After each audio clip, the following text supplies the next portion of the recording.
Hello friends, ఇప్పుడు మనం C లాంగ్వేజ్లో కమాండ్ లైన్ ఆర్గ్యుమెంట్స్ గురించి నేర్చుకుందాం. కమాండ్ లైన్ ఆర్గ్యుమెంట్స్ అంటే ఏంటి?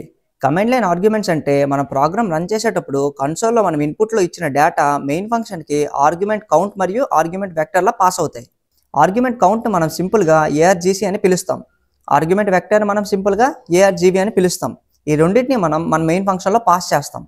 ఆర్గ్యుమెంట్ కౌంట్ అంటే ఇది మనం పాస్ చేసిన ఆర్గ్యుమెంట్స్ని కౌంట్ చేయడానికి హెల్ప్ చేస్తుంది. ఏఆర్జీబీ అంటే ఆర్గ్యుమెంట్ వెక్టర్. ఇది ఒక స్ట్రింగ్ అరే. మనం ఏవైతే ఆర్గ్యుమెంట్స్ కమాండ్ లైన్ నుంచి పాస్ చేసామో వాటిని ఒక స్ట్రింగ్ అరేలో ఇవి స్టోర్ చేస్తుంది.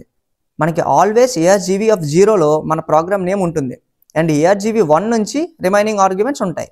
ఇప్పుడు మనం ఒక సింపుల్ ఎగ్జాంపుల్ ప్రోగ్రామ్ని చూద్దాం. ఫస్ట్ మనం మన హెడర్ ఫైల్ని ఇంక్లూడ్ చేసుకున్నాం. సెకండ్ మనం మెయిన్ ఫంక్షన్లో 2 పారామీటర్స్ని పాస్ చేసాం. ఒకటి ఆర్గ్యుమెంట్ సి, ఇంకోటి ఆర్గ్యుమెంట్ వి. ఆర్గ్యుమెంట్ సికి ప్రిఫిక్స్లో మనం ఇంటీజర్ని యూజ్ చేసాం, ఎందుకంటే మనం కౌంట్ని స్టోర్ చేస్తున్నాం కాబట్టి.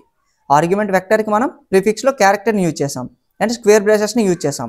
అంటే ఇది ఒక స్ట్రింగ్ అరే. మనం ఏవైతే ఆర్గ్యుమెంట్స్ని పాస్ చేసామో వాటిని ఈ అరేలో మనం స్టోర్ చేస్తున్నాం.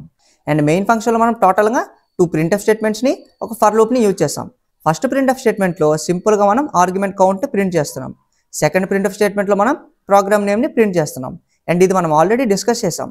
ఏఆర్జీబీ ఆఫ్ 0లో ఆల్వేస్ మనకి ప్రోగ్రామ్ నేమ్ స్టోర్ అయి ఉంటుంది.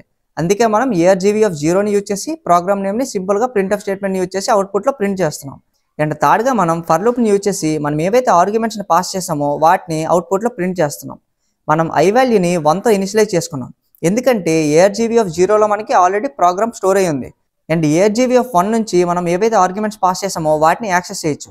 అందుకే ఐ వాల్యూని 1తో ఇనిషియలైజ్ చేసాం అండ్ ఐ లెస్ దెన్ ఏఆర్జీసీ అని చెప్పాం అండ్ ఐ ప్లస్ ప్లస్ చేసాం. అంటే ఈచ్ టైం మనం కండిషన్ చెక్ చేస్తూ ఒకవేళ ఆర్గ్యుమెంట్ ఉంటే ప్రింట్ఎఫ్ స్టేట్మెంట్ యూజ్ చేసి అవుట్పుట్లో ఆర్గ్యుమెంట్ ప్రింట్ చేస్తూ ఐ వాల్యూని ఇంక్రిమెంట్ చేస్తున్నాం.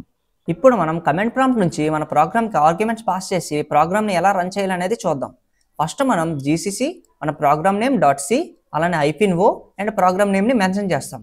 మనం ఎప్పుడైతే ఈ కమాండ్ని యూజ్ చేసామో మనకి ఒక అప్లికేషన్ టైప్ ఫైల్ని క్రియేట్ చేస్తుంది.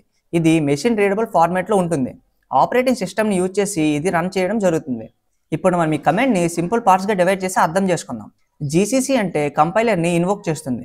ప్రోగ్రామ్.c అంటే మన సోర్స్ కోడ్ ఫైల్. కంపైలర్ ఇది కంపైల్ చేయని చెప్పటం.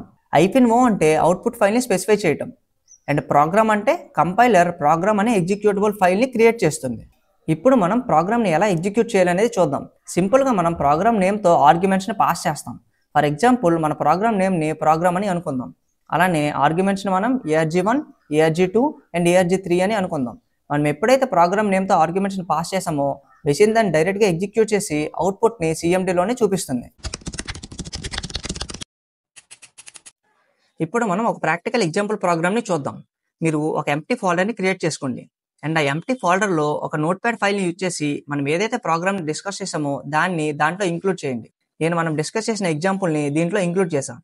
అండ్ ఆ ఫైల్ని మీరు .c అనే ఎక్స్టెన్షన్ యూజ్ చేసి ఈ ఫోల్డర్లో సేవ్ చేయండి. అప్పుడు మనకి ఈ ఫైల్ ఇలా కనిపిస్తుంది. అండ్ మీరు ఫోల్డర్లో ఇక్కడ ప్యాత్ చూడొచ్చు.